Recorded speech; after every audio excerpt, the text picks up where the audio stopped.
asxaabta ku soo dhawaada saad ogaateen madaxa waxaan iga siinayaa 6 tips oo ku horumarin karsiin your speaking kaaga ama ku hadalkaaga luqadda Englishka. Let's go for it. Ningu yalla dhashay ma dhilba saddex urugeel ma dhilba daymanka ku socdo ma dhilba dhashay badal ilaahi wali tip number 1 waxa weeyaan speak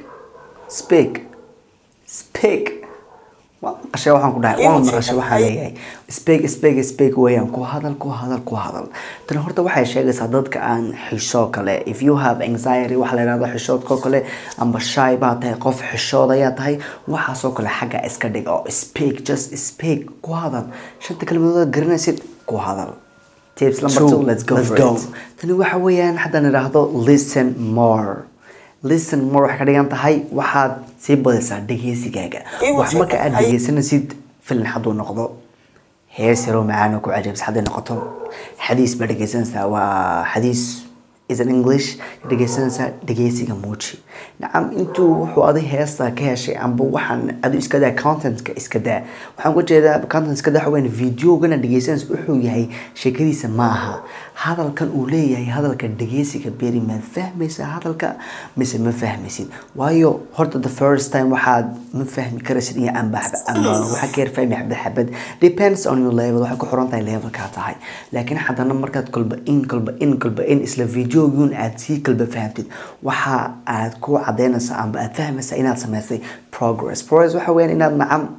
aad horumar aad gaadhay iyo cadeynaysaa oo new darajo 19 order. Let's go to number 3 tips saddexaad weeyaan guys tani waxaan weeyaan amba haniya sheegaya tani waxa wax yar oo simple weeyaan marka tii horeysa xasuusta speak ma ku hadal ayuha tani marka waxa weeyaan record yourself waxa ka dhigan tahay isduub codkaaga. I know baad yar yaabsan tahay I guess waxaad leedahay maxaa isku duubay codkayga ma fanaan baan diyaarinaya ma hees ma album baan sameynaya I know what you say mesh studio waxa I get it laakiin codkaagan kaasi waxay markaa duubas waxay ugu saacidaysaa speaking kaliyaation maaha speaking maxaa soo hoos gala pronunciation iyo accent kaaga iyo hagaajinaysaa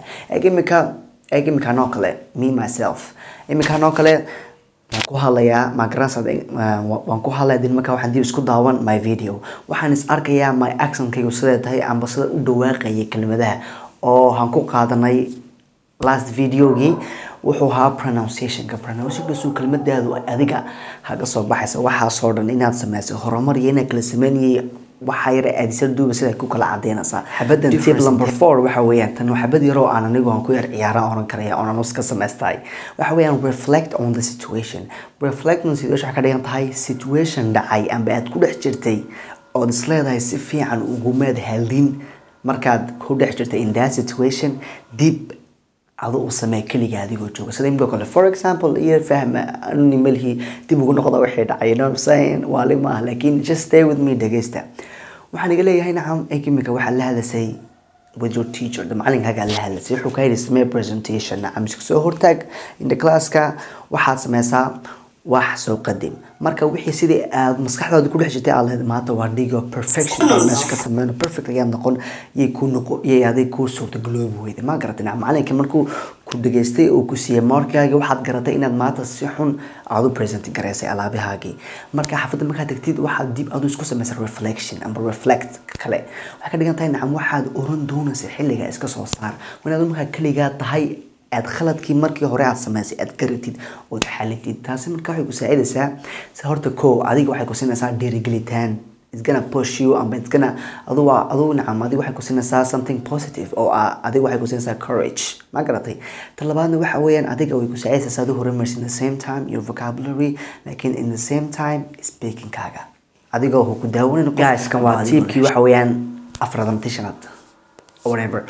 tan waxa weeyaan focus on phrases rather than words waxa ka dhigan tahay marka kale vocabulary wax badan baa soo hoos gala taa video gaar ayaan kaligii soo sameyn doonaa laakiin marka kale phrases waxa weeyaan waxaad ku dadaashay inaad baratid jumladaha sida imika oo kale slangs hadda raado kale expression oo kale sida imika intaad oran soo kale how are you alaaba soo kale ku dadaal soo kale what's up what's going on how is life treating you ma garatay waxaasoo dhan waa how are you kale ayaa u isticmaali karna ma garatay waana phrases adiga markaad isticmaashay kaa dhigay inaad tahay qof xariifa oo adigoo kelmad xada garanayn